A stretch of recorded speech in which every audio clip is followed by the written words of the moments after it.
ऋषिवर, मैं तो इन दोनों को आशीर्वाद देने ही आया हूँ मथुरा नरेश।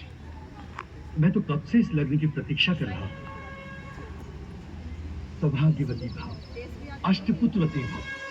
मथुरा नरेश, केवल मैं ही इस शुभ विवाह की प्रतीक्षा नहीं कर रहा था, काल भी इस शुभ विवाह की प्रतीक्षा कर रहा था, क्योंकि देवकी और वसुदेव का 8वां पुत्र तुम्हारा काल होगा और मथुरा को तुम्हारे अत्याचारों से मुक्त करवाएगा। लगता है तेरा जीने से जी भर गया है ऋषि। मैं ये आकाशवाणी सुन चुका हूं मथुरा नरेश, इसीलिए वर्षों से तपोवन में बैठा बैठा इस घड़ी की प्रतीक्षा कर रहा था। तुम दोनों घबराना नहीं, ये अत्याचारी तुम्हारा कुछ नहीं बिगाड़ सकता। तू भी झूठा है ऋषि, और तेरी आकाशवाणी भी। ऋषि झूठ नहीं बोलते मथुरा नरेश, भगवान।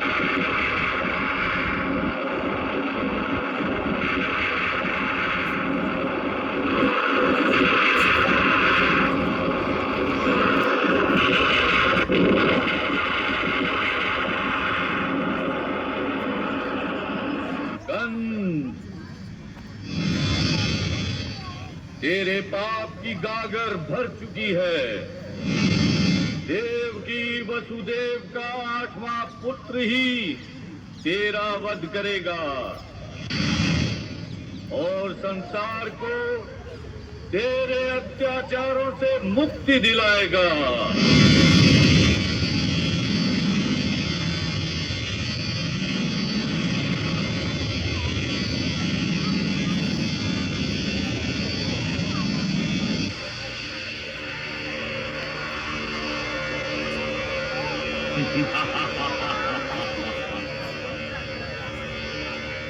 अच्छा किया जो मुझे बता दिया। मैं देवकी और वसुदेव के किसी भी पुत्र को जन्म लेने ही नहीं दूंगा। फिर क्या करोगे आकाश महाराज? मैं देवकी और वसुदेव का वध कर दूंगा और उन्हें किसी भी पुत्र को जन्म देने के लिए जीवित ही नहीं छोड़ूंगा। ऐसा न करो कंस, ऐसा न करो। अपनी बहन को मत मारो। तुम्हारा झगड़ा तो देवकी के बच्चों से है ना, मारना है तो उन्हें मारो। यदि तुमने वो बच्चे मुझे ना दिए तो तुम हमें बंदी गृह में डाल देना, और जब तक तुम्हारा भय दूर न हो हमें मुक्त में करना। कंस, मैं तुम्हारा पुराना मित्र हूं। 100 बार तुम्हारे लिए अपनी जान पर खेल चुका हूं। पुत्र के दोष के लिए हमें क्यों दंड दे रहे हो भैया?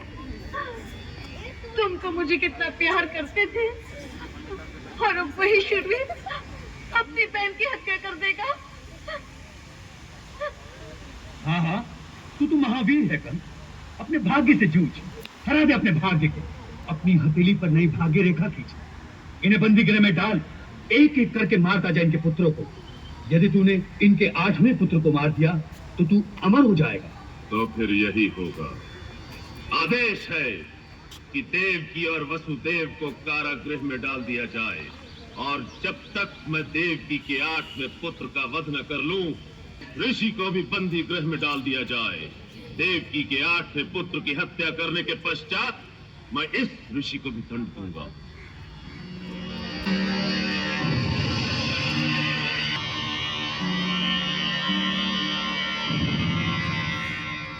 इस ऋषि को कौड़ियों के साथ डाल दो। अरे देवकी ने तेरा क्या बिगाड़ा था कंस? ये तो मैं नहीं हूं। कारागार के अंधकार को कैसे सहन करेगी कंस? कंस नहीं पिताश्री, महाराज कंस कहना सीखिए। इन दोनों को इस कोठरी में डाल दो।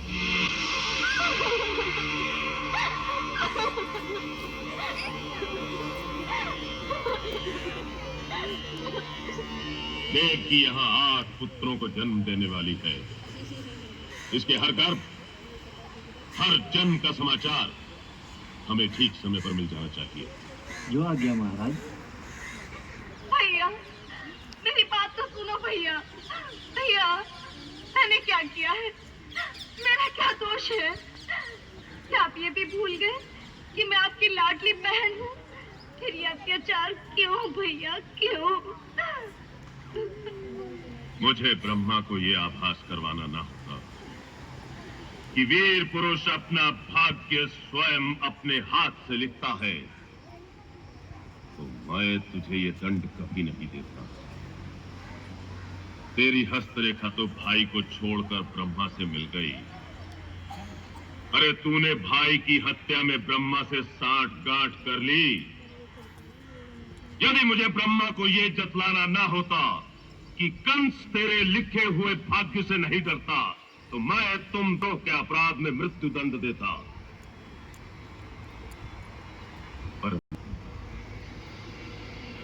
उनकी हत्या करूंगा, उसके पश्चात ब्रह्मा से पूछूंगा कि कहां गया तेरा लिखा हुआ भाग्य।